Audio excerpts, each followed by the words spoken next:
श्रीमाधवीकाननस्ते गर्भ रक्षाम्बिके पाहि भक्तं स्तुवन्तं श्रीमाधवीकाननस्ते गर्भ रक्षाम्बिके पाहि भक्तं स्तुवन्तं वापीतके वामभागे वाम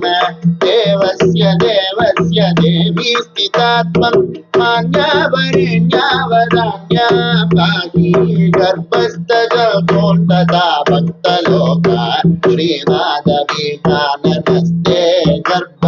रक्षाम्बिके पाहि भक्तं स्तुवन्तं श्रीमाधवीकाननस्ते गर्भ रक्षाम्बिके पाहि भक्तं स्तुवन्तं श्रीगर्भरक्ष पुरेया दिव्य सौन्दर्ययुक्ता सुमङ्गल्यगात्री गात्री जनित्री जनानां दिव्य रूपान्तयात्रां मनोज्ञां भजेतां श्रीमाधवीकाननस्ते गर्भ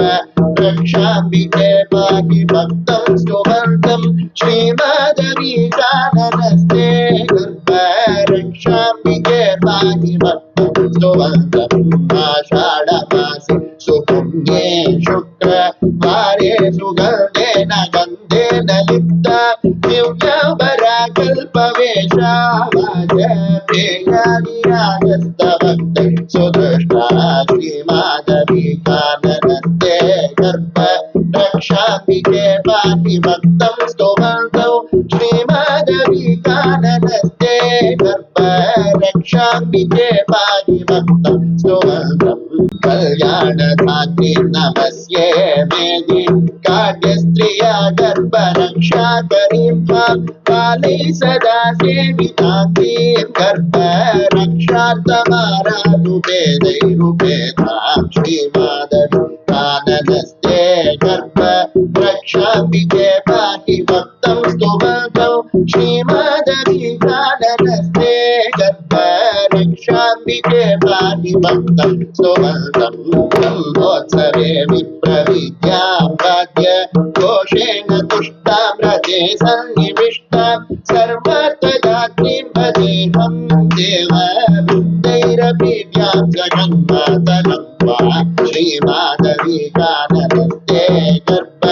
रक्षाम्बिके पाहि भक्तं स्तुवन्तं श्रीमाधवीकाननस्ते गर्भ रक्षाम्बिके पाहि भक्तं स्तुवन्तं एतत्कृतं स्तोत्ररत्नं दीक्षितानन्तरामेण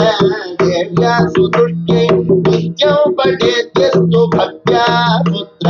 पौत्रादिभाग्यं भवेत् तस्य नित्यं श्रीमाधवीकाननस्ते गर्भ